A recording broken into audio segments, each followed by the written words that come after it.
અત્યારે બધા નવા મોબાઈલ લે છે અને જૂના મોબાઈલની ઉપર તફન ગ્લાસ લગાવે છે, પણ લગભગ 99% લોકોને તફન ગ્લાસ કઈ રીતે લગાવો અને એની સાથે કયા કેમિકલ યુઝ કરવા એ ખબર હોતી નથી. એના કારણે મોબાઈલની અંદર જે ગમ લાગી જાય છે, ડિસ્પ્લે ખરાબ થાય છે, ડિસ્પ્લે સાથે ઉખડી જાય છે, ઘણી બધી ડેમેજ થાય છે. એનું કારણ એક જ હોય છે કે જે ગ્લાસ લગાવવાની જે ટેકનિક હોય તે કોઈને ખબર હોતી નથી. એમને એમ લોકો લગાવી લે છે અને લોકોના 500, 1000, 2000ના કારણે 5000, 10,000, લાખ રૂપિયાના મોબાઈલો બગડે છે.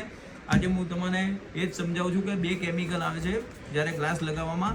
એક કેમિકલ આવે છે જે ટચની અંદર ઝીણામાં ઝીણી જે ડસ્ટ હોય એને નીકળે છે, ને આ ખૂબ કોસ્ટલી મટીરિયલ જે બહારથી આવે છે, જે આ લગાવવું આ મેઇન મટીરિયલ છે. જે આ મટીરિયલ આપણે જ્યારે લગાવીએ છીએ એનાથી જ જે ગ્લાસ ચિપકાઈએ છીએ તો ગ્લાસ ક્યારે પણ ડેમેજ થતો નથી, ડિસ્પ્લે ક્યારે પણ ડેમેજ નથી, એની ટચ પ્રોપર કામ કરે છે.